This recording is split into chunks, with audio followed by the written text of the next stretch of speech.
Well, good afternoon, everyone.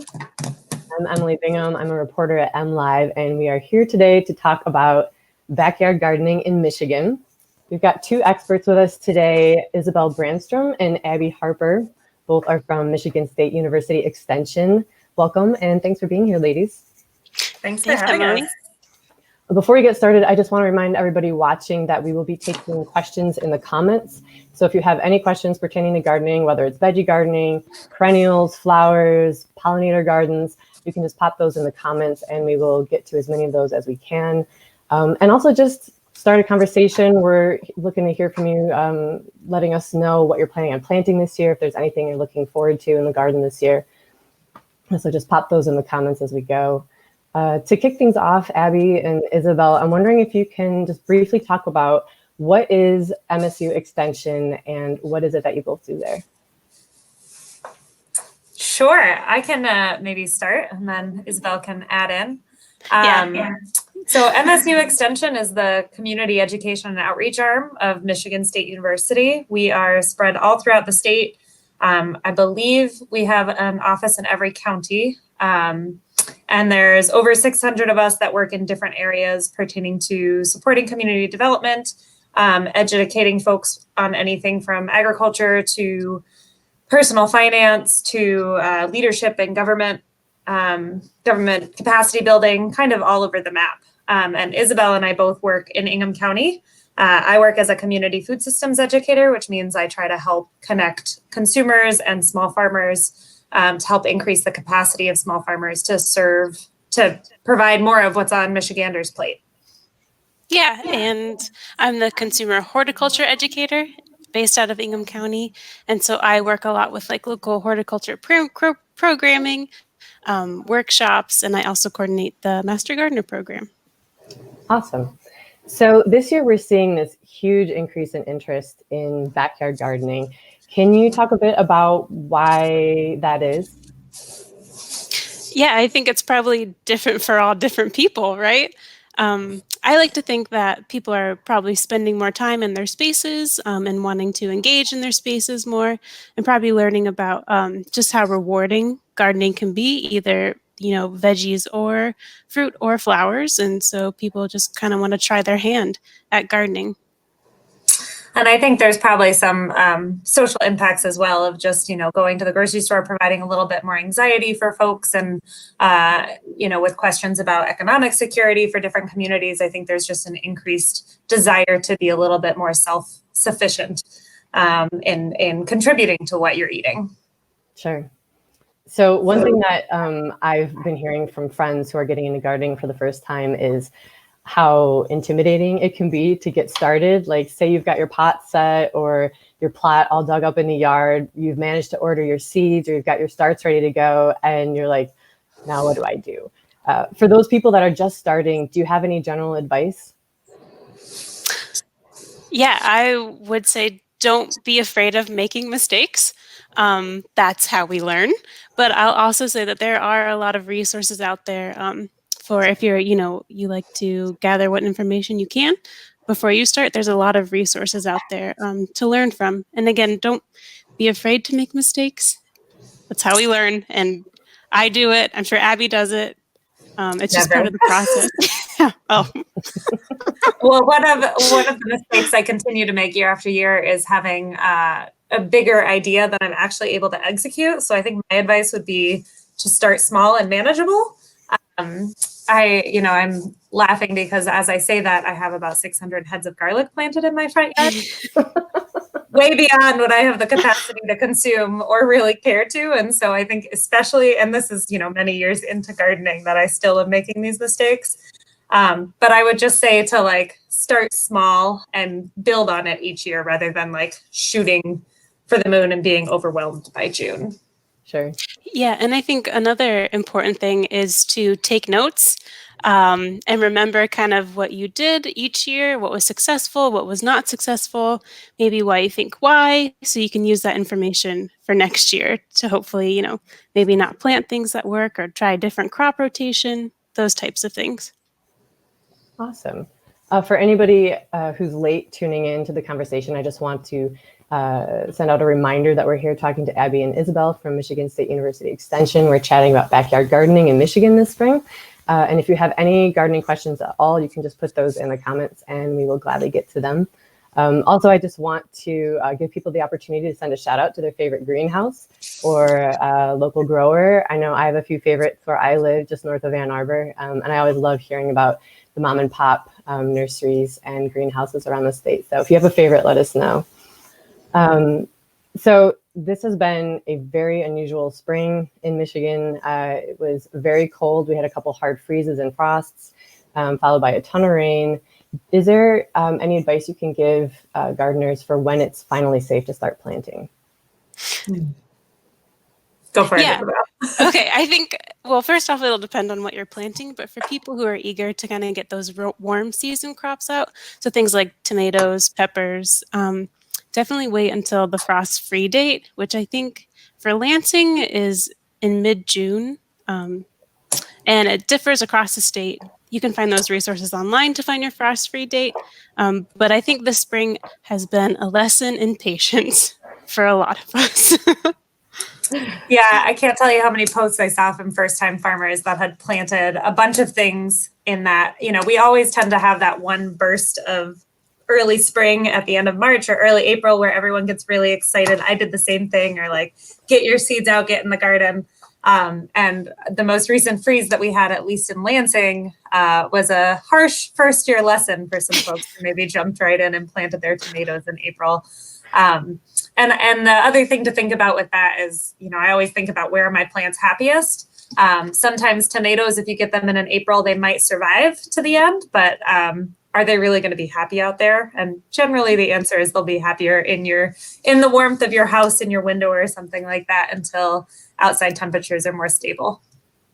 Yeah, and I will say for a lot of the warm season crops, usually they're sensitive to temperatures below like 50 degrees Fahrenheit. So just keeping that in mind. Sorry. Yeah, exactly. It's a lesson in patience, always. Yes. So speaking of successes and misses, what are some easy plants, whether they be vegetables or flowers, that might be good for beginner gardeners to start out with? You want to go, Abby? I'll go, sure. I think, part of it is, what do you love to eat and what are you excited by? There are some very easy crops to grow for first-time gardeners, but if they're not things you like to eat, they're not going to be very fun to grow. So I would start out thinking about that. And then also just getting to know your local climate and what grows well. We were on a webinar the other day where somebody was like, how do I get my avocados to grow in Michigan? And it's just good to do a little bit of research into the things you like and where they grow best, to know that, generally avocados are not very happy in Michigan. Some of the crops that I know a lot of first-time gardeners start with are, things like green beans and lettuce and tomatoes, things that don't necessarily have a high pest pressure or aren't a concern for pests to the same extent. Yeah, I think those would be my three easiest ones. What about you, Isabel? I think herbs are always, if you're first, herbs are always a pretty good way to go because of, less pest pressure and disease pressure for most of the herbs. So things like basil or cilantro or, sage or oregano, those types of things. And as far as flowers go, I've always been very successful with marigolds. And zinnias. And if you want to try some direct seeding, sunflowers are usually pretty reliable, depending on where you are and what your soil's like. So I feel like those are good options. Oh, and a lot of the mints, so like salvia and catmint, are also pretty great to start out with and make you feel good about yourself. And delicious. Yeah. What about people who don't have a yard? Are there certain things that you could grow in containers or pots that would be successful and not too difficult? Yeah, we had a really wonderful conversation a few weeks ago with one of our friends at MSU Extension, all about how much you can grow in containers, and that they really, a lot of folks think of them as maybe flower planters or just places to plant one tomato maybe in a container. But there's really not too much that you can't plant in the right size container. So if that's what you're working with, I know a lot of people prefer to grow in containers rather than in ground because the conditions are just more controllable, even with land. So there's definitely, as long as you've got a little bit of sunlight, there's really nothing I would say that you can't grow. I think maybe my one cautions would be like corn and squash and some of those things that require a little bit more space to do. Yeah, that's fair. And there's a lot of varieties out there that are bred for growing in containers. There's a lot of like patio type tomatoes and things like that. And I also, if you're planting for pollinators, like we on Cabin Fever last week, we had some questions about gardening for pollinators and birds in containers. And I just want to say it's still an option. Planting some of our flowers and then also some grasses do well in containers. So just keeping an open mind when it comes to containers. I think there's a lot of possibility and they're kind of exciting. If you don't have the space, you can still garden. And are there any tips that you have for container gardening? Like I know, for example, having had experience with container gardening, that they tend to dry out faster than a garden in the soil. So if you go out of town for the weekend, you have to make sure that somebody's still watering them. You can't maybe just hope that the ground is wet enough. Anything else like that people need to keep an eye out for? We learned that the drainage in the bottom is one of the most important things. So making sure that your pots, in addition to staying consistently watered, have space for drainage so that things don't get flooded. If you think of a ground, if it rains really heavy, the soil can evaporate. Similar to a pot, but it also has more space to go into the groundwater. And in a container, it doesn't have that space. So you want to make sure that you have good drainage. And then I would also say start with a really high quality potting soil mix that is, that includes a lot of the nutrients that plants need to grow. That might not just be, your average backyard dirt or something like that. Yeah, a lot of them will come with like slow release fertilizers. Usually you'll see it on the bag, but you'll see like those tiny little beads of fertilizer. And I think especially if you're growing like vegetables, which can sometimes be heavy feeders, having those types of fertilizers in your potting media is a good option. Awesome. We've got a couple of questions coming in from viewers right now. And I just want to remind everybody that we're here chatting with Abby and Isabel from MSU Extension about backyard gardening, and we are taking questions in the comments about anything and everything having to do with backyard gardening right now. We have a question from Andrea. What is the latest date you can get a garden started and still harvest before fall frost? That's a really good question. It'll depend on what you're trying to grow. So some veggies and other crops take longer time. I would say just depends on what you're trying to grow. I would say try to get things in the ground by the end of June would probably be my best guess. Mm-hmm. And I think it depends too. On most seed packets, when you buy them, they'll have information about the total number of days to be ready for harvest. And there are different breeds of different, the same kind of like different tomatoes that have different lengths until they reach maturity. But, I moved to Michigan one summer. When I moved here, it was the end of July and I got some stuff in August, and I didn't plant tomatoes in August, but I planted, carrots and lettuce and kale and some cold season crops. And I was still able to harvest a lot before the frost.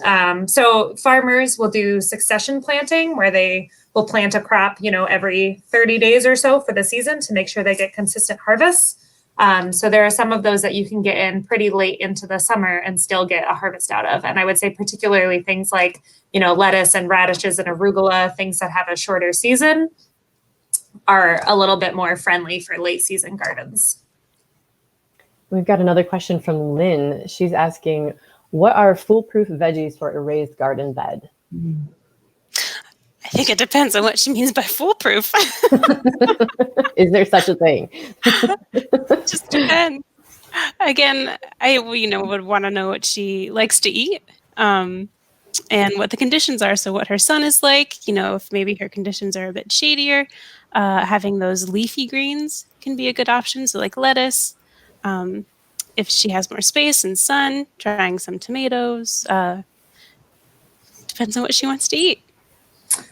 And even, we were talking a couple weeks ago about container gardening that you can even grow some root crops in some of those above ground garden beds. So things like beets and carrots can grow pretty well if there's enough depth to the garden bed.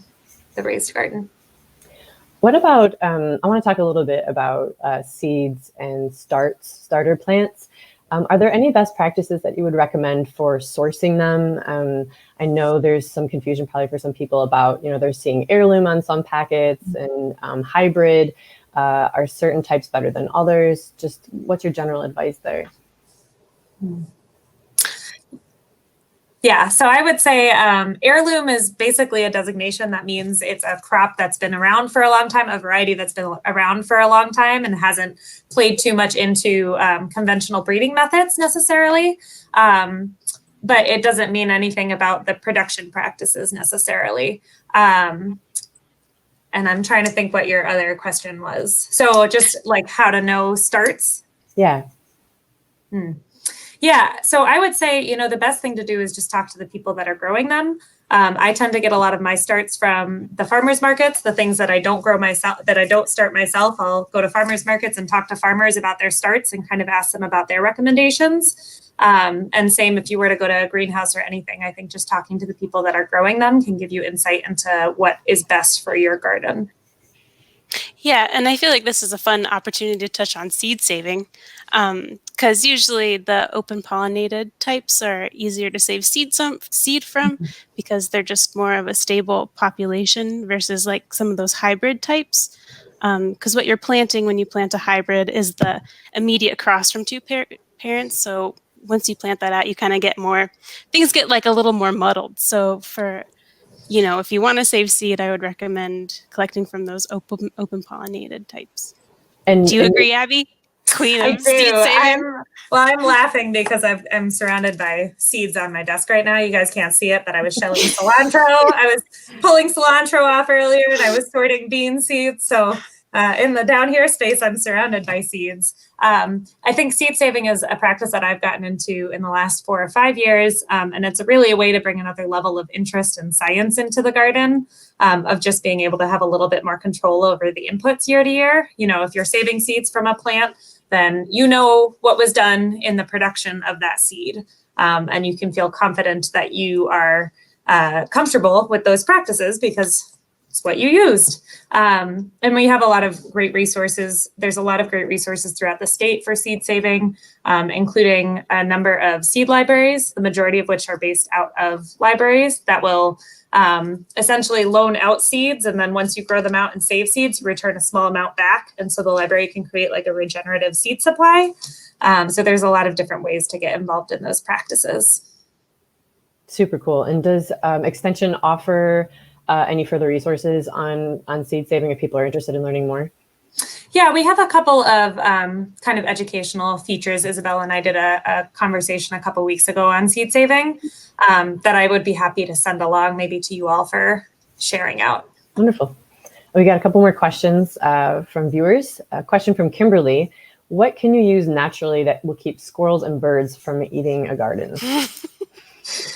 That's so fun. I've gotten this question so many times this week.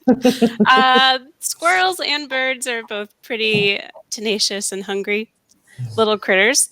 I would say for squirrels, usually like a physical barrier is often a good choice. So like any sort of like metal cage you can put around things. There are some repellents out there, which could be an option. If you're going to use a repellent, frequent reapplication is really important because it can wash away. Also trying to just plant things that maybe squirrels and birds don't want to eat. It's funny because one of the questions I had too was the person who called was like, I know, like, this is my fault. I'm doing this because I was feeding the squirrels over the winter. And so just trying to like hold back on those. I'm not sure if this person has been, putting out bird feed or any sort of peanuts for squirrels, but kind of trying to hold back on those desires to kind of feed critters, especially when you're trying to grow crops that you want to eat. They're tricky. Speaking of pests, we have another question from Diane who's asking, how can you prevent squash bugs? She says, every time I plant zucchini or yellow squash, they end up getting in the stems and killing my plants. Do you want to take that one, Isabel? Do you want to? I don't have much experience with squash bugs. I guess one thing I would say is just try to switch up your crop rotation and try not to plant squash bugs again and again. Yeah, I would say, I've had a lot of issues in one area of my garden where I've planted beans year after year that the bean beetles have started to establish a really nice presence. And every year they know this is where the beans are. So they don't have to do much work to search for them. So including crop rotations into your gardens as much as possible is a really good practice. Part of that too is making sure you clean out your bed at the end of the year so that there's not a lot of residue for beetles and larvae to kind of overwinter in. Another thing with squash bugs is I find if you can catch them early enough, sometimes you can just kind of kill them one by one to prevent them from kind of building up a population that impacts your plants.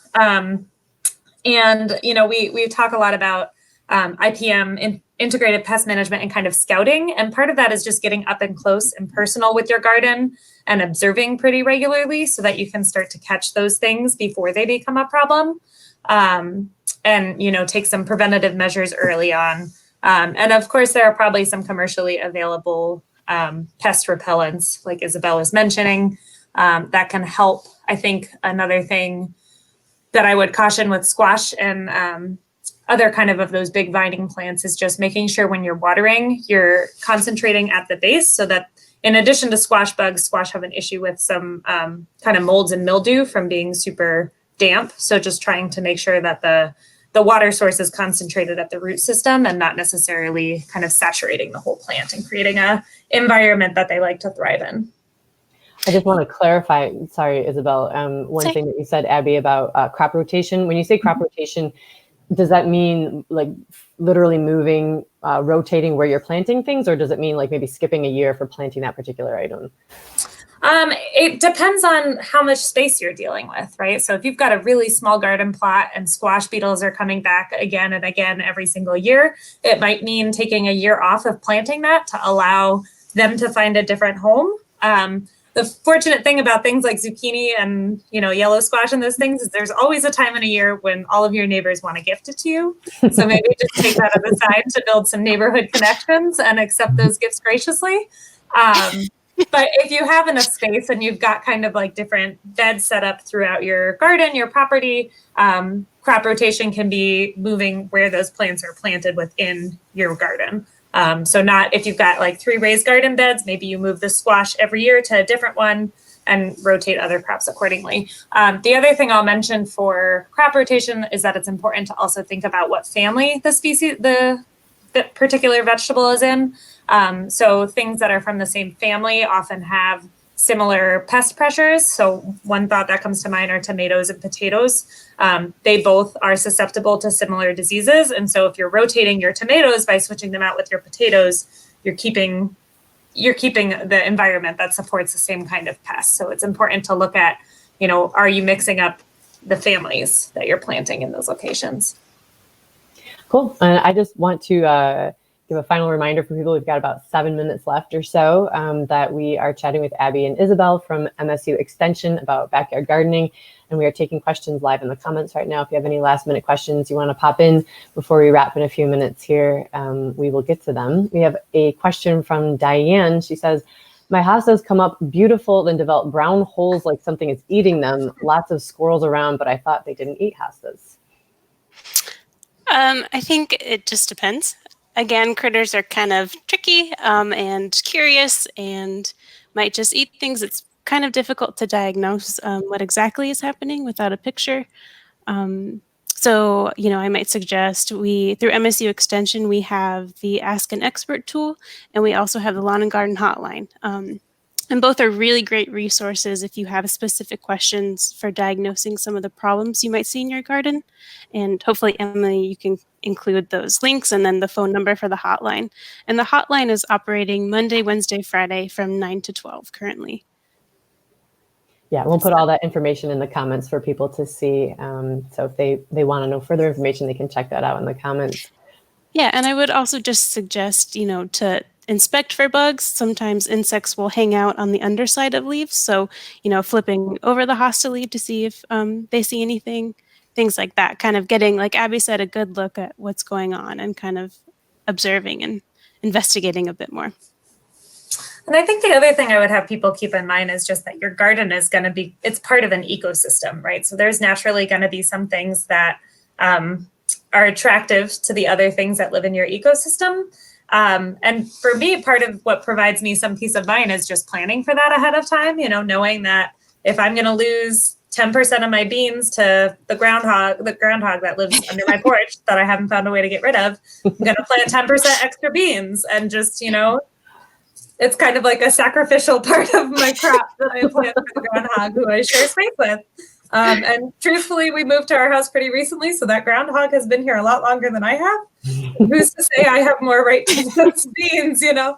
But I think like anything that you're able to do to prepare yourself for just, you know, living with whatever comes into your garden.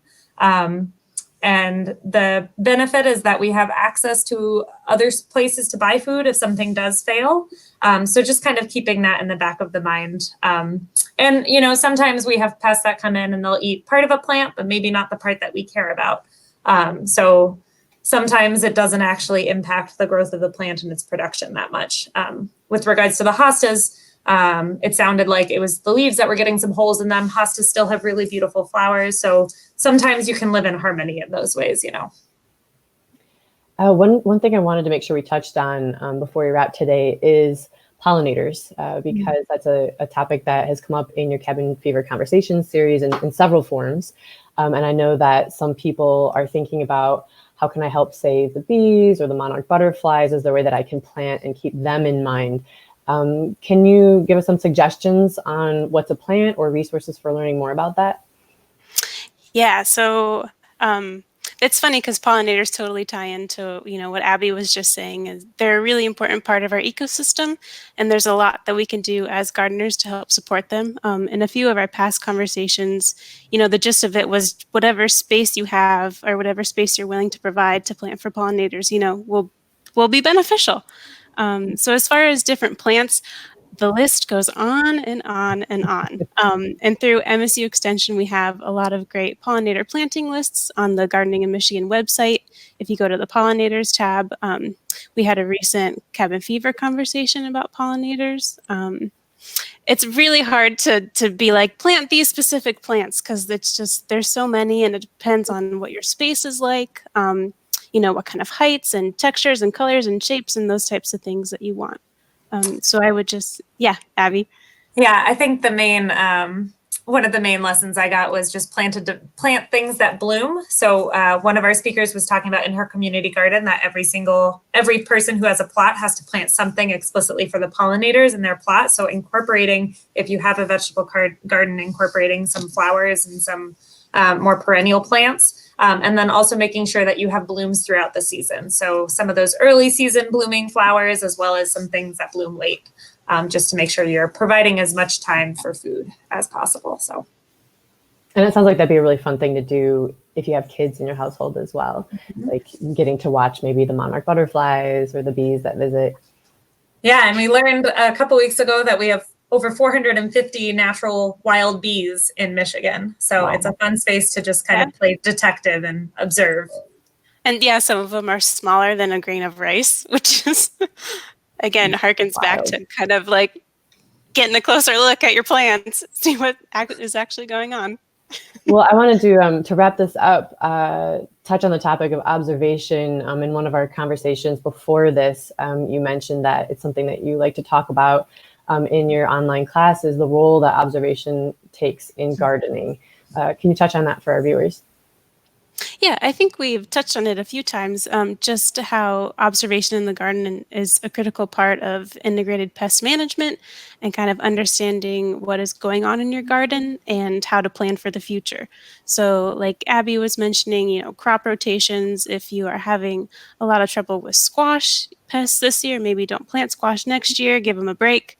And just sort of being aware of what's going on in your garden to use it for future planning.